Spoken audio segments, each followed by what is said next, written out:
what if one display could show temperature in multiple formats? In this project, we will build a multi-format temperature display using Arduino. No external library, just pure Arduino logic. You only need an Arduino, a 4-digit 7-segment display, and some resistors. Follow this wiring diagram carefully before building the circuit. Here is the real wiring setup. Make sure all segment pins use resistors. Each segment needs a resistor. Digit pins do not need one. The code uses multiplexing to control all digits efficiently. We also control the decimal point and custom symbols like degree and Celsius.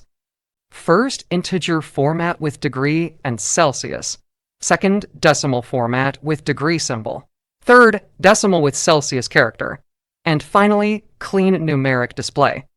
You can easily modify this for real sensors like DHT11 or LM35.